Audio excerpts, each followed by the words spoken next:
Pagi ini, aku diajak oleh Mas Bram ke kantor. Kebetulan juga aku tumben merasa jenuh di rumah. Kita diantar Pak Hardan saja sayang, ucap Mas Bram tersenyum.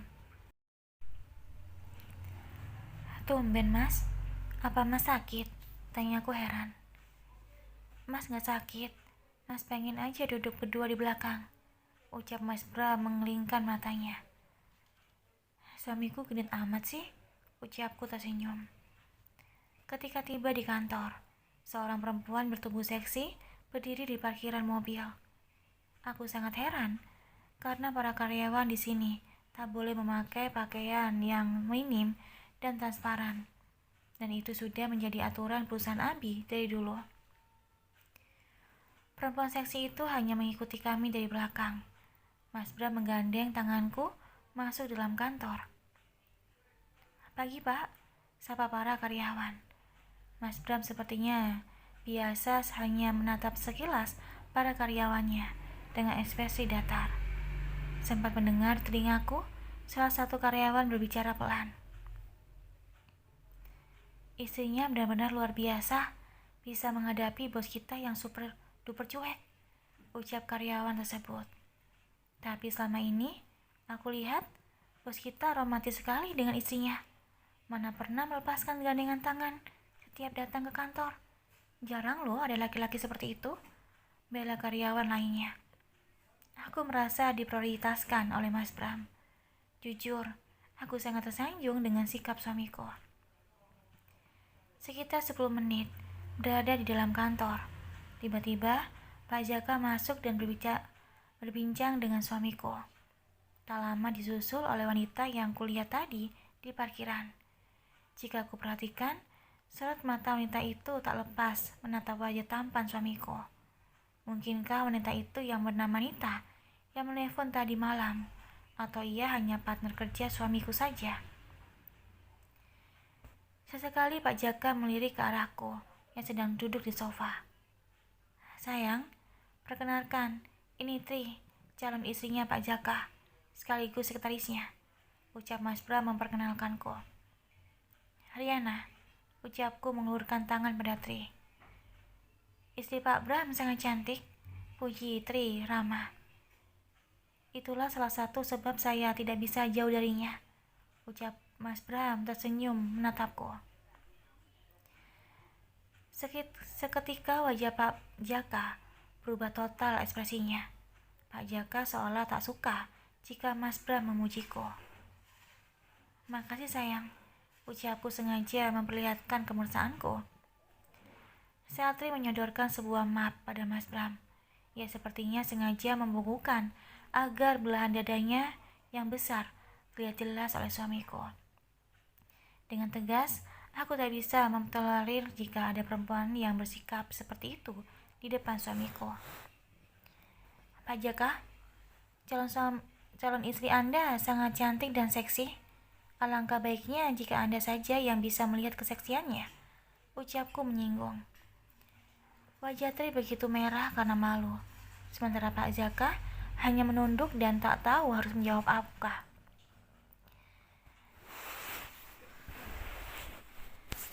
Setelah urusan mereka selesai, mereka pun keluar dari ruangan. Sayang, Mas bangga pada ketegasanmu. Secara tak langsung, kamu telah menjaga kehormatan sesama perempuan. Jujur, Mas tadi juga agak risih melihat pakaian Tri, ucap Mas Bram. Riana tak ingin suami Riana melihat yang bukan haknya. Riana tak mau gara-gara pancingan murah seperti itu, Mas jadi terjerat oleh dan tergoda, ucapku sedikit cemburu. Sayang, Mas semakin cinta deh sama kamu, ucap Mas Bram menoel hidung mancungku.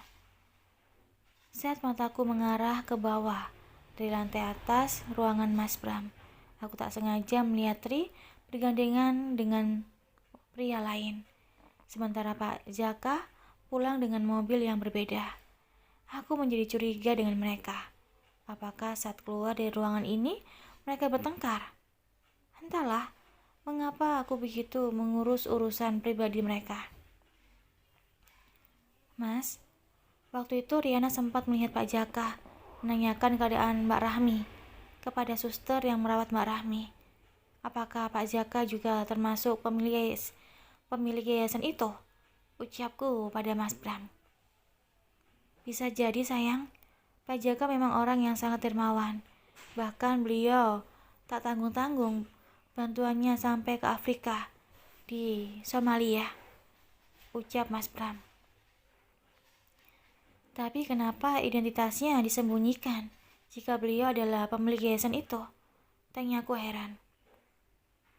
Mas juga tidak tahu sayang, ucap Mas Bram seolah tak ingin membahas tentang Pak Jaka. Aku tak tahan jika apa yang kulihat barusan tak kuceritakan pada Mas Bram. Mas, ada yang mengganjal kayaknya pada Pak Jaka dan Tri, calon istrinya. Kok tadi Riana tak sengaja melihat jika Tri bergandengan tangan dengan pria lain? Tuturku. Mas Bram hanya mengeritkan dahi. Aku tak tahu apa yang sedang difikirkan oleh suamiku, karena setelah mendengar ceritaku, Mas Bram tak berkomentar apapun. Mungkin Mas Bram tak mau mengurus urusan orang lain, meskipun Pak Jaka adalah partner bisnisnya. Tak terasa, waktu pun menunjukkan pukul 5 sore. Saatnya aku dan Mas Bram bersiap-siap untuk pulang. Sesampainya di rumah, aku pun mandi sore bersama Mas Bram. Aku yang biasanya jika ikut ke kantor selalu mandi di sana. Namun kali ini aku memang ingin mandi bersama dengan Mas Bram.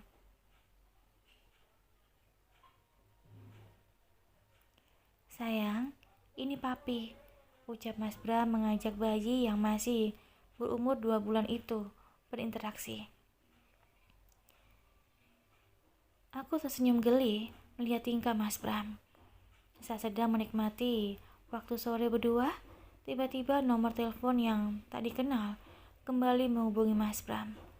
Entah nomor siapa lagi, karena nomornya Nita waktu itu sudah diblokir dan dihapus oleh Mas Bram. Halo, ucapku mengangkat nomor telepon itu.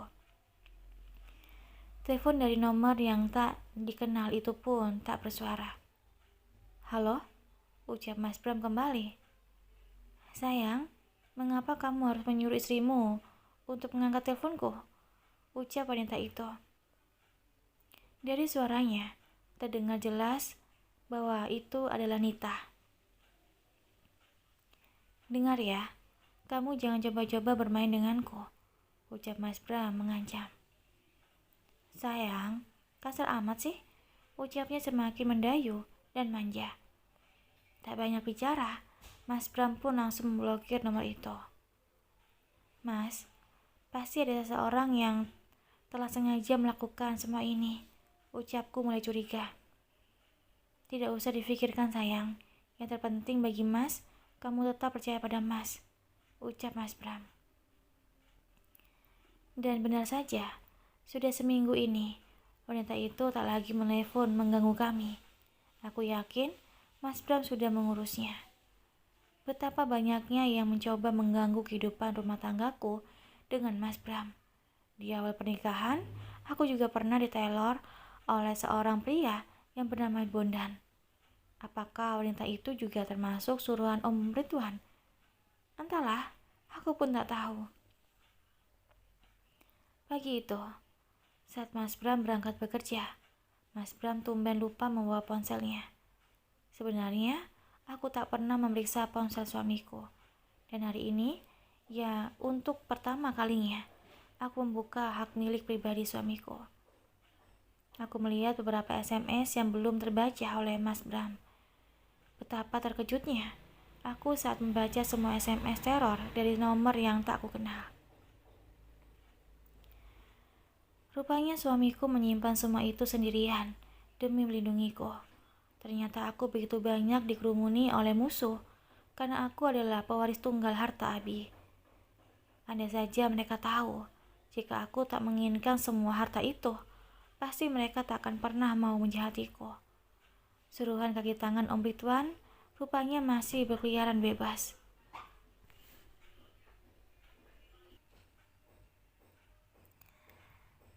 Aku khawatir Mas Bram bisa saja dalam bahaya, mengingat Om Ridwan sangatlah jahat. Dan anehnya, Pak Jaka datang bertamu saat Mas Bram sudah pergi ke kantor. Aku tak berani menemuinya karena suamiku sedang tak ada di rumah.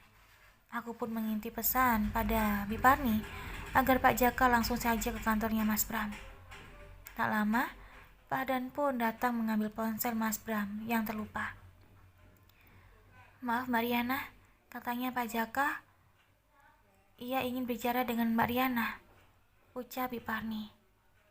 "Bibi bilang saja bahwa Riana tak akan menemui lelaki manapun bila suami Riana sedang tak berada di rumah," jelasku pada Biparni. Pak Jaka pun pamit, namun sebuah surat diberikan pada Biparni. "Riana, tolong jaga dirimu baik-baik, karena nenekmu orang yang sangat licik." Hanya itu tulisan yang ada di secari kertas yang diberikan Pak Jaka. Aku semakin bingung dengan semua ini. Mengapa Pak Jaka bisa berkata seperti itu? Kuremas kertas yang baru saja diberikan Biparni, lalu kubuang ke dalam keranjang sampah. Aku tak boleh gegabah untuk mempercayai isi surat yang diberikan oleh Pak Jaka. Setidaknya, aku harus waspada lagi, mengingat SMS yang baru saja aku lihat di ponselnya Mas Bram. Juga terdapat banyak ancaman. Jika itu benar adanya, berarti nenek tak hanya membenciku, namun juga ingin menyingkirkanku. Mungkinkah ibuku dulu diancam seperti ini? Tak sadar air mataku menetes di pipi dengan sendirinya, mengingat penderitaan ibuku. Entah dari mana Tuti mendapatkan nomor ponselku, karena setauku orang terdekat saja yang mengetahui nomor selulerku. Pagi ini aku begitu banyak dikejutkan oleh peristiwa. Setelah Pak Jaka, disusul lagi oleh Tuti yang meneleponku. "Halo Riana, terus terang aku memang membencimu. Namun, aku ingin kamu lebih berhati-hati pada nenekmu sendiri," ucap Tuti. "Maksud kamu apa? Kenapa tumben sekali kamu peduli padaku? Apa yang sebenarnya kalian rencanakan, Tuti?" ucapku agak kesal. "Aku tidak merencanakan apa-apa. Aku hanya ingin kamu waspada saja.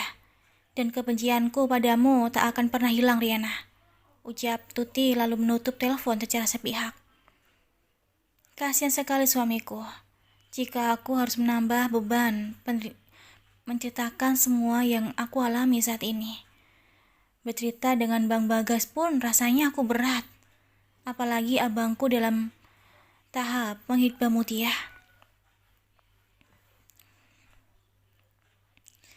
Dengan berpikir berulang kali, akhirnya aku menghubungi Mas Bram. Aku meminta izin untuk mengunjungi Abi. "Mas, Riana izin ke rumahnya Abi," ucapku pada Mas Bram melalui telepon. "Sayang, jika boleh, nanti sepulang dari kantor Mas antar," ucap Mas Bram tak mengizinkanku pergi sendirian. "Baiklah Mas," ucapku menutup telepon. Padahal tadinya aku ingin membicarakan empat mata dengan Abi. Jika Mas Bram bersama denganku nantinya, maka yang aku bicarakan pada Abi diketahui oleh suamiku. Akhirnya, aku memutuskan untuk menelepon Abi. Berulang kali aku mencoba menghubungi Abi, namun panggilan dariku tak diangkat. Kemungkinan beliau sedang sibuk. Kuputuskan untuk menelepon Fadil, adikku saja. Tak lama menunggu Fadil pun mengangkat telepon dariku. "Assalamualaikum, Dil. Apa kamu sibuk, Dek?" tanyaku pada Fadil. "Waalaikumsalam, Mbak. Kebetulan Fadil lagi libur," ucap Fadil. "Dil, kalau kamu punya waktu, tolong datang ke rumah ya, Dek. Ada yang Mbak ingin bicarakan denganmu," ucapku. Baiklah, Mbak. Fadil izin dulu sama ibu. Soalnya ibu tadi ke rumah Bi Inah, ucap Fadil. Tak lama, Fadil pun datang dengan motor sepedanya. Aku pun menyambut Fadil dan mengajaknya duduk di ruang tamu. Tak lama, ibu mertuaku pun datang menyapa Fadil. Setelah mengobrol sebentar, ibu pun meninggalkan kami berdua. Dil, kita ngobrolnya di taman belakang aja yuk, ajakku. Ini minumannya dan cemilannya baru diantarkan. Kemana Mbak Riana? Ucap Bi Parni. Biar Riana saja yang bawa, Bi, ucapku sembari mengambil sebuah nampan di tangan Bi Parni. Setelah rileks, aku pun menceritakan kepada Fadil tentang apa yang kualami pagi ini. Insya Allah, Fadil akan bantu Mbak untuk mengetahui motifnya Tuti. Bisa jadi ia bersama dengan nenek. Ucap Fadil juga curiga seperti diriku. Terima kasih, Dek. Tapi kamu harus hati-hati dan jaga diri. Ucapku agak lega. Mbak Riana tenang saja. Dulu saat Fadil bergelut dengan urusan barang haram, Fadil juga sering menjadi mata-mata. Jadi jangan ragukan kelihaan adik Mbak. Ucapnya santai dan jahil. Iya deh, Mbak percaya. Ucapku mencubit pinggang adikku. Fadil pun bercerita tentang perasaannya padaku. Jika sampai saat ini, ia masih berperang dengan hatinya sendiri. Lingsi sekarang sedang belajar Islam, Mbak. Itu semua bukan atas dasar Lingsi suka sama Fadil, melainkan Lingsi belajar atas keinginannya sendiri. Menurut Lingsi, ia sebelum mengenal Fadil dan jauh dari sudah tertarik dengan agama Islam. Dan sekarang setiap harinya Lingsi menemui seorang ustadz yang bernama Akilah di rumahnya setiap pulang kerja. Tutul Fadil. Dil, seandainya Lingsi berpindah agama, apakah kamu mau menikahinya? Tanyaku serius. Insya Allah, Mbak. Jika itu, jodoh itu walaupun digenggam kuat, andai ia bukan milik kita, maka akan terlepas juga. Walaupun ditolak ke tepi, maka ia akan datang juga. Saat ini Fadil meminta yang terbaik pada Allah. Ucap Fadil. Kamu benar, Dek. Sepertinya halnya pada Mbak. Dulunya cinta pada Dr. Lutfi. Siapa sangka jodohnya Mbak sekarang adalah Mas Bram. Dan Allah tahu apa yang kita butuhkan. Berperang dengan hati juga adalah salah satu bentuk jihad, Dek. Tetaplah kokoh pada iman sesuai syariatnya. Semoga Lingsi dibukakan pintu hidayah oleh Allah. Pesanku pada Fadil. Insya Allah, Mbak. Amin. Ucap Fadil dengan khusyuk. Diminum dulu, Dek. Ucapku menyodorkan minuman pada Fadil. Setelah meneguk beberapa tegukan, tatapan Fadil pun begitu bersedih saat membicarakan keadaan Mbak Rahmi. Kasihan sekali saudara kita, Mbak. Bahkan dengan ikhlas, kita semua sudah memaafkan kesalahan beliau. Mbak Rahmi masih saja merasakan kesakitan yang luar biasa. Fadil benar-benar gak tega, Mbak. Setiap malam ibu selalu berdoa untuk kesembuhan Mbak Rahmi, sampai mukena ibu dibasahi oleh air mata pilunya. Ucap Fadil terisak. Tidak ada daya upaya kita selain menyerahkan pada Allah, Dek. Tawakal. Karena usaha dan ikhtiar kita lakukan. Ucapku sembari menghapus air mata adikku. Benar kata Bang Bagas. Suka dan duka itu tak akan pernah berjauhan. Keduanya saling melengkapi untuk menguji keimanan kita. Ucap Fadil. Aku mengusap pelan punggung adikku agar Fadil merasa tenang. Dek, masing-masing manusia di dunia ini diuji dengan berbagai macam perkara dan bentuknya. Tak ada manusia yang baik-baik saja. Mereka berusaha menjalani hidup mereka masing-masing untuk bertahan. Entah mengambil jalan yang lurus atau jalan yang berbelok, ucapku. Setelah kami mengobrol dan mengeluarkan isi hati, Fadil pun pamit pulang. Dan tak lupa berpamitan terlebih dahulu pada ibu mertua. Hati-hati ya dek, ucapku sembari melihat Fadil keluar dari gerbang rumah. Pukul 5. Mobil Mas Bram pun tiba sampai rumah.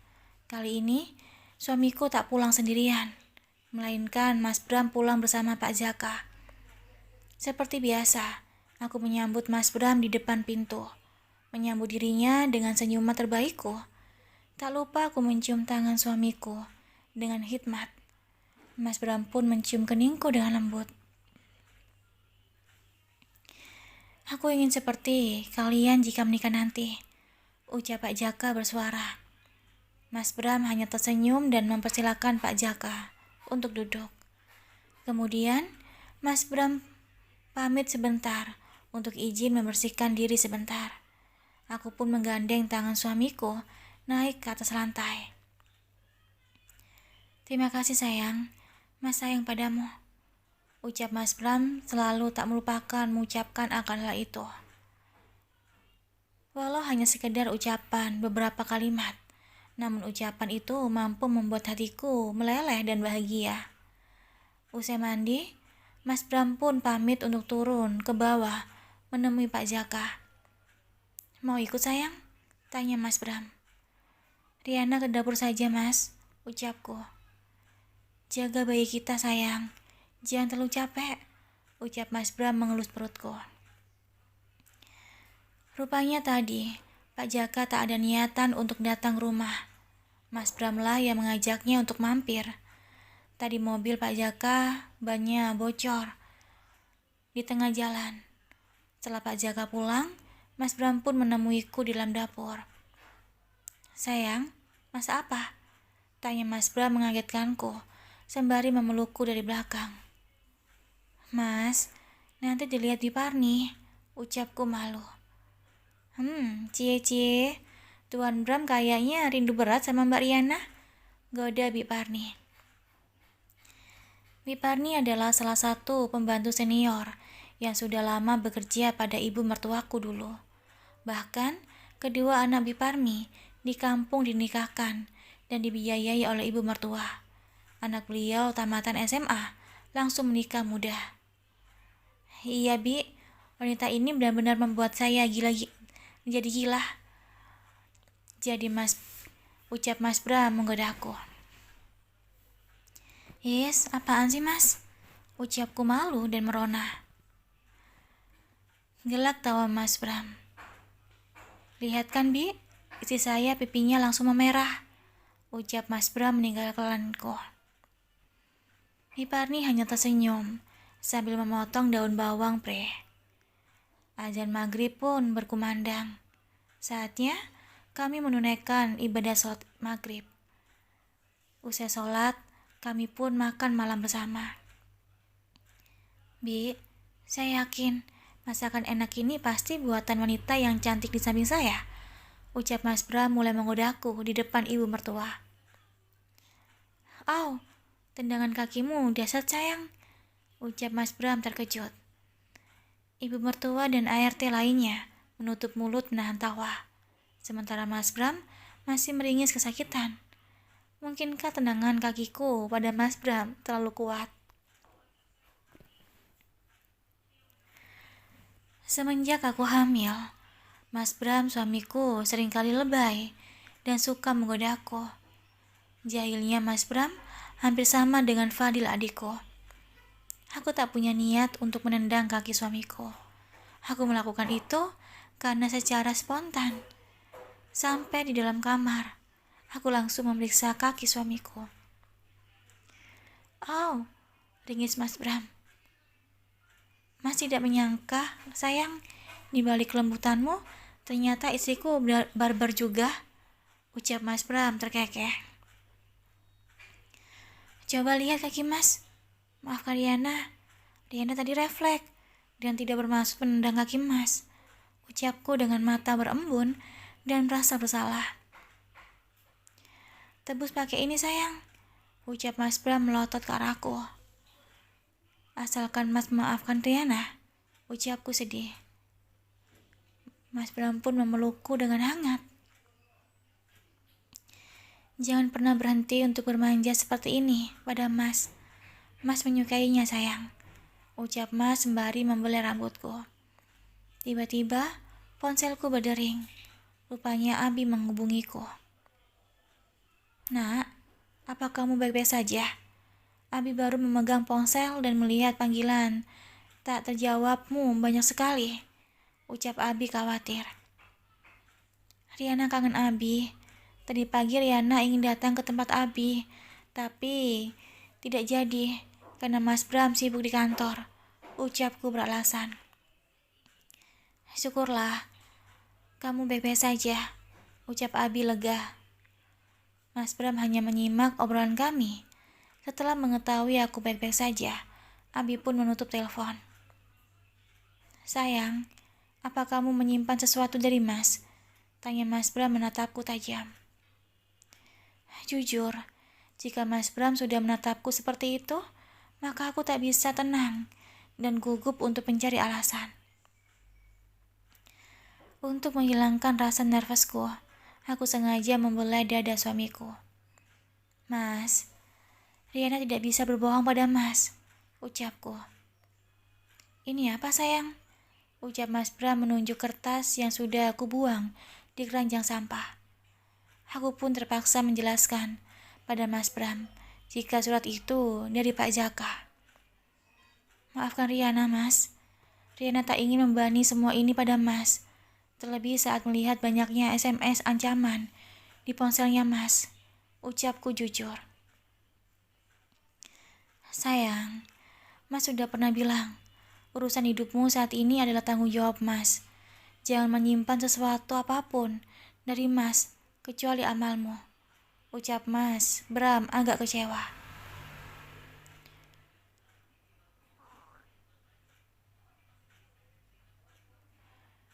Riana berulah lagi. Maafkan Riana, ucapku merasa bersalah. Mas tak ingin kehilangan untuk yang kedua kalinya sayang, ucap Mas Bram memelukku. Aku mengerti yang dirasakan Mas Bram saat ini. Terima kasih udah dengerin audio di Eva Family. Jangan lupa like, komen, share, dan juga subscribe ya. Aku tunggu. Terima kasih.